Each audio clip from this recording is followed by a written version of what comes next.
I really felt it was going to be important for us to understand the amazing Sattva Yoga practices where you teach and where they came from, because it's such a beautiful integrated practice. So I was just wondering, can you please speak to us about how you access your limitless potential with these practices and the influence of your master, Ananda Swaroop? I mean, I was very blessed to be born in the right place at the right time.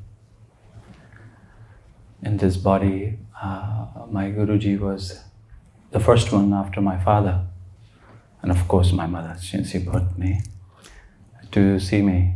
And he's the one who named me. His name was Ananda Swaroop, so he named me in that moment.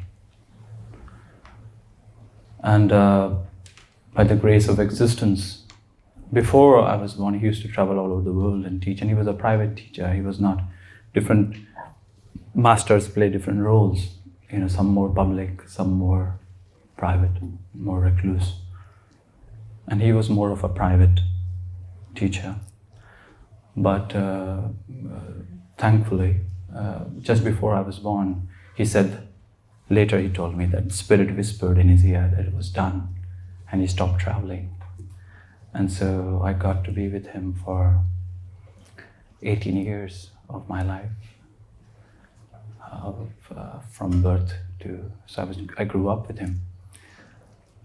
And I studied, that's my earliest memories, were studying with him and practicing with him, and through him kind of got exposure to the whole university of Sanatana Dharma, of Indian spirituality, of the Himalayas.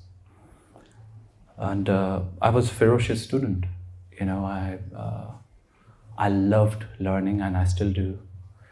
And the Yoga Vedantic tradition, for me, from the beginning, I realized that it really had the answers to the questions I had.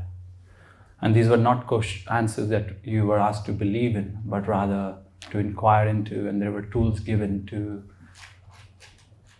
experience and explore these answers for yourself.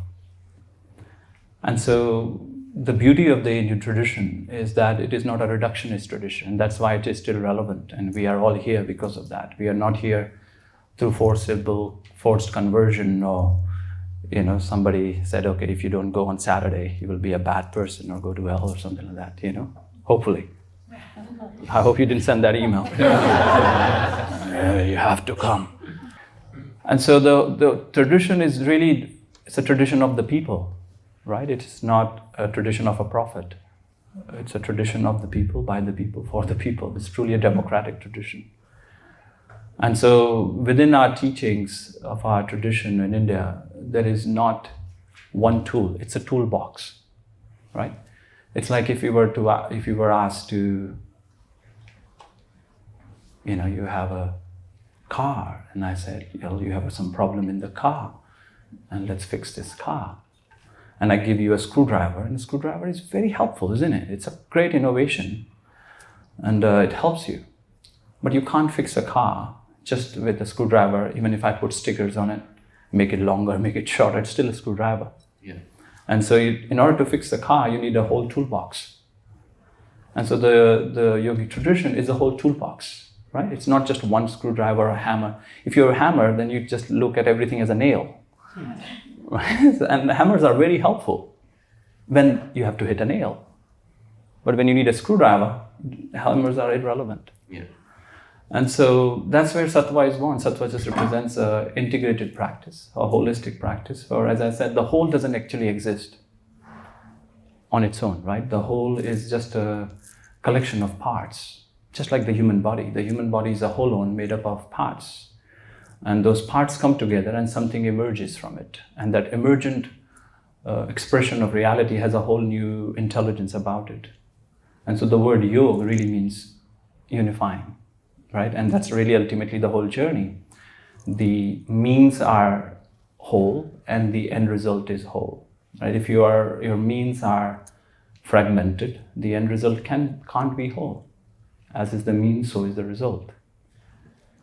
So the whole Sattva practice emerged from that, from the blessing that I received of being at the right place at the right time and having the sense of continuity in this life. I loved learning, and I just always knew I was at the right place. And to have the blessing of studying and being exposed to these phenomenal masters of our tradition.